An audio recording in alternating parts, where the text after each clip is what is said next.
What's up, summoners? King Blair here. With Carrot being as strong as she currently is, and people even wanting to nerf her, it really got me thinking about past units that people have wanted to get nerfed, that got a bunch of counter released towards them, but are still very relevant to the meta, like Arbiter Vildred, who this video is titled after, and something I like to call the Arbiter Vildred syndrome. So what we're going to be talking about today is why units like Carrot, Arbiter Vildred, and Seaside are so powerful, what makes them so good, and why, even though there's a bunch of counters to them, they're still meta relevant to this day for this amount of time. So, if you like the video, make sure you like, subscribe, and join the Discord server, link down in the description. Without further ado, let's get right into it. So how this video will roll out is first we'll look at those three units, what they do at their core, what makes them so good. Then we'll talk about why, even though there could be straight counters to these units, units like this tend to stay relevant for a very long time. Once they're strong, they're always strong. And then at the end, kind of summarize everything and put it together. So first, identifying the units, defining what the Arbiter Vildred syndrome is, then actually looking why they'll never fall out of meta and why it makes them so strong. So first, I honestly should go over the units, but also what the Arbiter Vildred syndrome is, and that is going to be that no matter how many counters you get released, you are still going to be relevant. And we'll get that in this video. So first, let's talk about the units, right? There's probably other units that you could argue kind of have this syndrome, but these are the ones that I really want to focus on.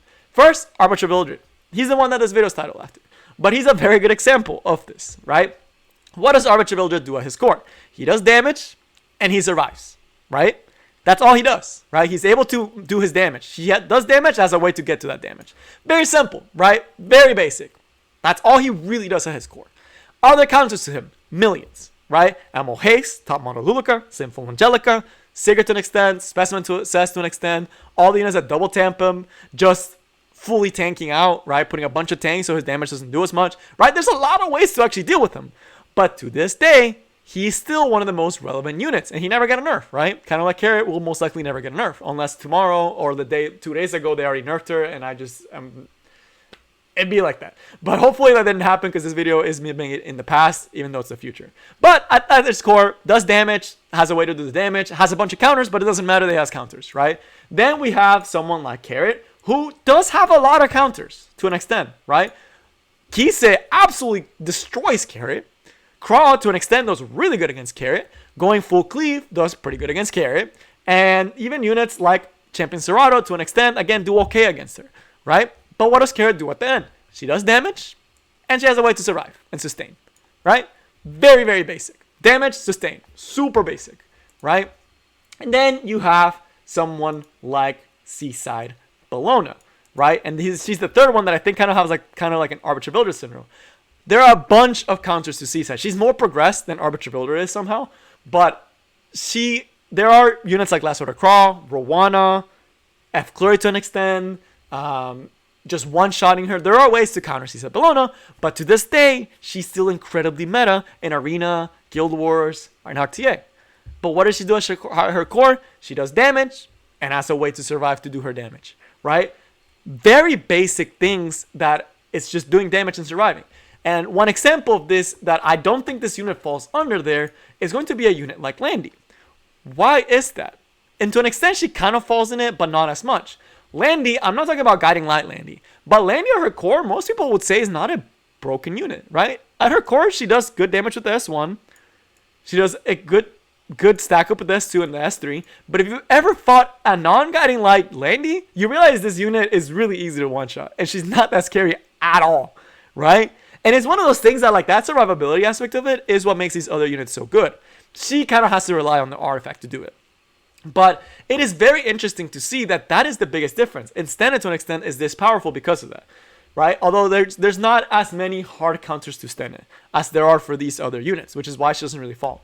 But now that we've identified some of the things of the Arbiter Vildred syndrome, why is it that no matter how many counters there are, why are they so good? So first, let's start with something like Guild Wars and Arena. Well, one thing I didn't mention in that past section is that all these units, to an extent, if you don't have an answer to them, you automatically lose the fight. Now, I've dropped a lot in Arena, and I'm not proud of it. but just know that I've been a champion. But if we look at most arena defenses, ignore the ones that don't have it. I would say like this is more where you would see in champion. When you see these type of defenses, or even like this third one, right? You see Ammo Crawl a lot, and you also see things like Landy. You guys know what one of the big reasons why units like that are in arena defense? Because of Seaside Bologna. And the reason why is because if you don't have an answer to Seaside Bologna, you automatically lose. Same thing for Guild Wars. If you don't have an answer to Seaside Bologna, you automatically lose. Carrot, to an extent, is the same. If you don't have an answer to Carrot, a cleanser, some way to stop her, you basically automatically lose, right? And in Arena, you don't get a way to respond, so you have to prepare for it, which makes you weaker to other things, which is why Arena defense is often not that reliable. And that's a whole thing for a different video of why what the goal of Arena defense is. But it's the same thing for something like Guild Wars. Again, the top guilds right now use aggressive offenses because they don't want to get beat by Carrot, they don't want to get beat by Seaside, they don't want to get beat by Arby, because those units are essentially an auto-win button if you don't have an answer to them. So now let's look at somewhere that RTA, where I get the most questions where I'm like, King, Carrot is nothing. I kill her all the time, right? She's whatever, right? But she's still getting picked a lot, right? And why is that? Why is she so strong? And something that, it's a completely different topic for a different video, but it's going to be draft pressure. And I don't have any Carrot games because one of the ways to deal with Carrot is to just outright ban her. But I do have some games against Arbiter Vildred, and we'll use this as an example even though I didn't get first pick. But the biggest thing is going to be that those type of units can put draft pressure. So kind of to summarize before we start getting to this point, because it gets kind of muddled at one point, but essentially kind of just to give you guys an idea is one unit cannot counter another unit theoretically. Because let's say in this scenario right here, and it's a perfect example. Let's say I do this, I pick Tamaro Luca. I have a counter for Arbiter Vildred, right? If my Tamaro Luca kills his Arby, I pretty much win the fight automatically. Right? Y'all can agree on me when you see this, that makes sense. But you don't realize that because it's RTA, they can ban my counter.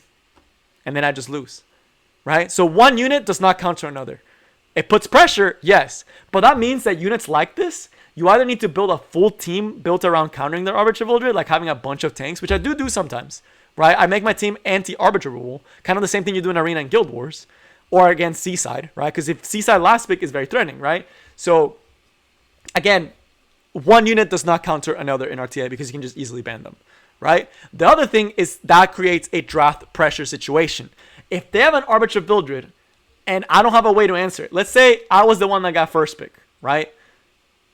Right now, I have a couple of options. My two options, if he picked it earlier, my two options are accept that I have to ban the Arbiter Vildred, right? That is an option.